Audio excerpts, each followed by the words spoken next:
আগামী দিনে দীর্ঘ 17 বছর বাংলাদেশের মানুষ তাদের মূল্যবান ভোট প্রয়োগ করতে পারে না।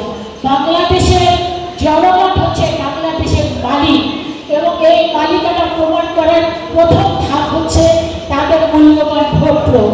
সেই জায়গায় কিন্তু দীর্ঘ 17 বছর বাংলাদেশের মানুষ বঞ্চিত ছিল। ইনশাআল্লাহ আগামী বিশেষ করে ফেব্রুয়ারিতে 2026 সালের ফেব্রুয়ারিতে যে নির্বাচনটি হবে সেই নির্বাচনে আসুন আমরা সকলে সৎ, যোগ্য, দক্ষ এবং বাংলাদেশের মানুষের জন্য কল্যাণকর যে সমস্ত নেতা আছে তাদেরকে আগামী দিনে আপনাদের মূল্যবান ভোটের দ্বারা জাতীয় সংসদে আমরা পাঠাই। সেই ব্যাপারে আমরা সকলে মিলে কাজ করি। আমাদের অ্যাক্টিভ চেয়ারম্যান জনাব তারেক রহমানের বাংলাদেশে কোনো বাড়ি নাই। তো এই সততার রাজনীতি আমাদেরকে আকৃষ্ট করেছে, আমাকে আকৃষ্ট করেছে।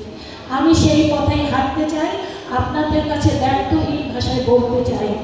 40 বছরে আমি রাজনীতি থেকে 1 টাকার কোনো সুবিধা গ্রহণ করি নাই।